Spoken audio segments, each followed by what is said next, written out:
Reserve bank of India RBI ఉంది కదా, ఇది ఇంట్రెస్ట్ రేట్లను పెంచడం ద్వారా తగ్గించడం ద్వారా మొత్తానికైతే మన దేశంలో ఉన్న మనీ ఫ్లోను కంట్రోల్ చేస్తుంది. ఇలా ఇంట్రెస్ట్ రేట్లను ఉపయోగించి సిస్టమ్ లో ఉన్న మనీని కంట్రోల్ చేసే ప్రాసెస్ నే మానిటరీ పాలసీ అంటాం. మరి ఈ మానిటరీ పాలసీ యొక్క మెయిన్ గోల్స్ ఏంటివి? First, control inflation. ఇన్ఫ్లేషన్ అంటే మన అందరికీ తెలిసిందే వస్తువుల యొక్క ధరలు పెరిగిపోవడం. సిస్టమ్ లో అంటే జనాల దగ్గర డబ్బులు ఎక్కువగా ఉండడం వల్లనే ఈ వస్తువుల యొక్క ధరలు ఇన్ఫ్లేషన్ పెరిగిపోతుందని ఆర్బీఐ భావించి ఆర్బీఐ ఈ మానిటరీ పాలసీ ద్వారా ఇంట్రెస్ట్ రేట్లను పెంచుతుంది. ఆర్బీఐ ఇంట్రెస్ట్ రేట్లను పెంచడంతో బ్యాంకులు ఇచ్చే లోన్ల మీద కూడా ఇంట్రెస్ట్ రేట్ పెరుగుతుంది. లోన్ల యొక్క ఇంట్రెస్ట్ రేట్ పెరగడంతో బయట ఉన్న పబ్లిక్ ఐదర్ ఆ లోన్లను తీసుకోవడం టెంపరీగా పాస్ చేస్తారు ఆర్ తక్కువ అమౌంట్ ని లోన్ గా తీసుకుంటారు. ఈ విధంగా ఇంట్రెస్ట్ రేట్లను పెంచి సిస్టమ్ లోకి మనీ ఫ్లోను తగ్గించి ఇన్ఫ్లేషన్ ని కంట్రోల్ చేస్తుంది. ఇలా ఆర్బీఐ మానిటరీ పాలసీ ద్వారా ఇంట్రెస్ట్ రేట్లను పెంచి ఇన్ఫ్లేషన్ రేట్ ని 2% నుంచి 6% రేంజ్ లో ఎస్పెషల్లీ గా 4% గా ఉండేలా చూస్తుంది. Second, support economy growth. ఎప్పుడైతే దేశంలో ఇన్ఫ్లేషన్ కంట్రోల్ లో ఉంటుందో అప్పుడు జనాలు లోన్ తీసుకొని బిజినెస్ చేయడానికి లేకపోతే ఎకానమీలో స్పెండ్ చేయడానికి వీలుగా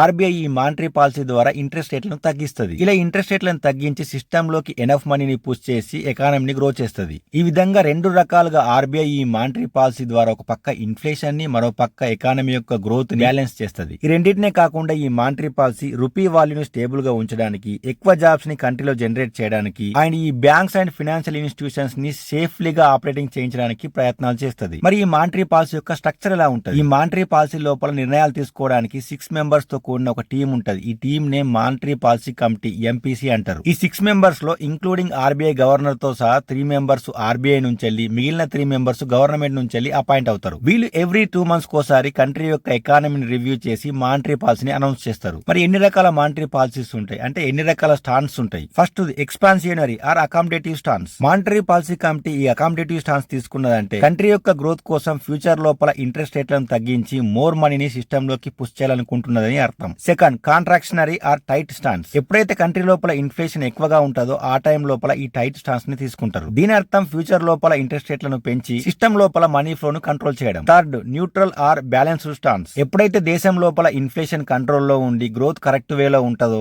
ఆ టైంలో ఈ wait and watch stance or neutral stance ని తీసుకుంటారు. రీసెంట్ గా అంటే డిసెంబర్ 2025 లో ఈ మానిటరీ పాలసీ కమిటీ ఈ న్యూట్రల్ స్టాన్స్ నే తీసుకున్నది. ఇది మానిటరీ పాలసీ గురించి. జై హింద్.